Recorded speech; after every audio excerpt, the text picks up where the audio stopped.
If you believe the stories, mankind's pride gave rise to the Darkspawn. Countless in number and toxic to all life, Darkspawn search endlessly for an archdemon. When they find one, Darkspawn armies surge up from their corrupt barrows beneath the ground, and a blight begins. Grey Wardens are the only warriors capable of destroying an archdemon, and history always honors the one who sacrifices all to kill the beast. In the fifth blight, the Warden was the hero of Ferelden, a hunter from a clan of Dalish elves. The hero discovered a corrupted elven artifact and was tainted by the same foul magic that drives the Darkspawn. The only cure for the young elf was to join Duncan as a Grey Warden. The allied Ferelden and Grey Warden forces met in Ostagar, where King Kaelin's armies and a host of wardens gathered, ready to destroy the Darkspawn. But valor turned to despair as Loghain betrayed his king. Kaelin's forces were slaughtered, and the south was lost. The hero, now a full-fledged Grey Warden, survived with the aid of Flemeth, the mysterious witch of the wilds. Joined by Flemeth's daughter, Morrigan, and a Grey Warden named Alistair, the hero set out to build an army strong enough to abolish the Blight. With the traitorous Loghain now seated on Ferelden's throne, the Warden sought help from the influential Arl Eamon of Redcliffe. However, they arrived in Redcliffe to find the town under siege. As each night, undead rose in waves and assailed the battered village. With the hero's help, the people of Redcliffe stood fast against the undead horde. The Wardens reached Arl Eamon's castle only to find the Arl lying at the edge of death, and his court fallen into madness. To save his father's life, Eamon's young son, Connor, had made a deal with a demon, and quickly fallen victim to its possession. The hero intervened, freeing Connor from possession, and breaking the demon's hold over Redcliffe. But deals with demons are never straightforward. The demon agreed only to save Eamon's life, not restore him to health. Arl Eamon needed a miracle to recover. The hero located an urn containing the sacred ashes of Andraste, which were said to cure any ailment. The urn was protected by ancient traps, tests of will, and a dragon-worshipping cult that wanted to twist the urn's power to its own ends. The urn remained pure, but mysteriously disappeared after the Wardens departed. Only the temple dedicated to it still stands. With a pinch of the ashes, the hero restored the Arl to health. Informed of Loghain's treachery, Eamon swore his political and military support. The circles of Magi are bound by oath to aid the Grey Wardens in times of blight. However, Lake Calenhad's tower could offer little help. One of its mages, Uldred, had become possessed by a pride demon and was twisting other circle mages into abominations. The hero fought to the top of the tower and defeated Uldred, saving the remaining mages. Grateful for their lives, the mages joined the Warden's army. The allies gained at the Circle were not the only soldiers to join the Warden's forces, however.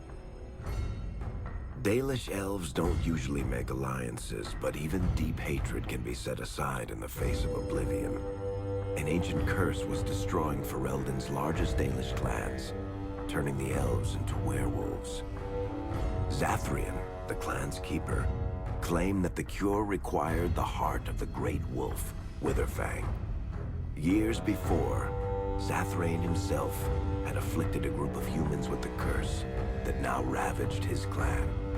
As long as he lived, the curse endured.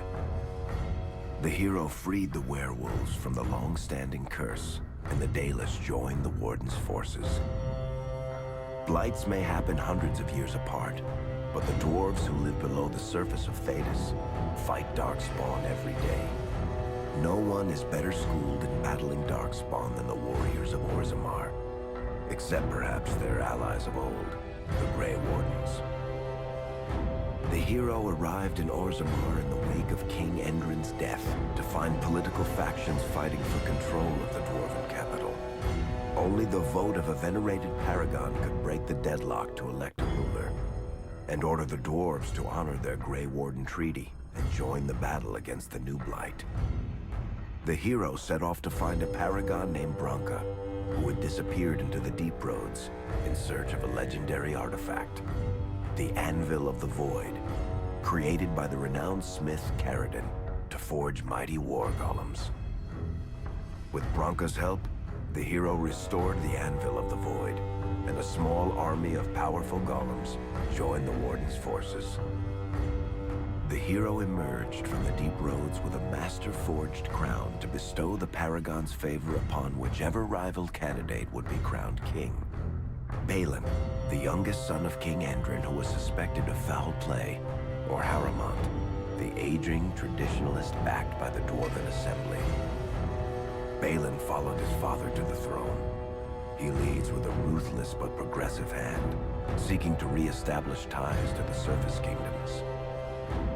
With Dwarden's strength now bolstering the Warden's army, the hero had to deal with Loghain, so Ferelden could stand unified against the Darkspawn, before the Blight swallowed the world.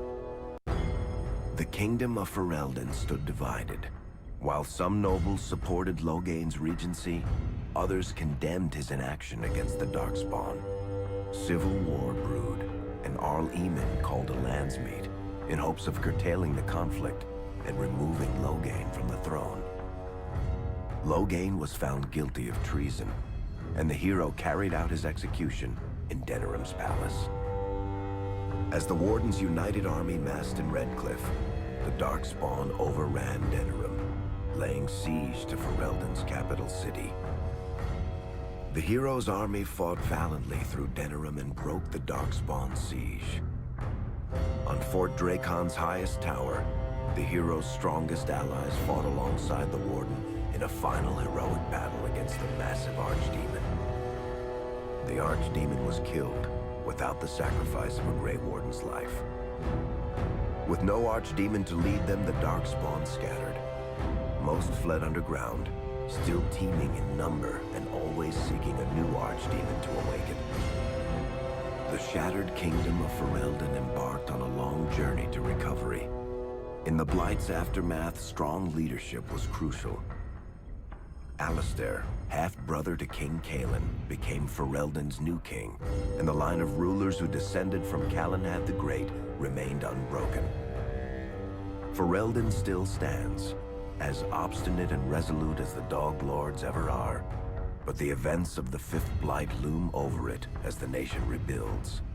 For people across Thedas, legends of the hero of Ferelden remain the nation's brightest beacons of hope during its darkest times. It all began in Kirkwall, the fall of Knight Commander Meredith.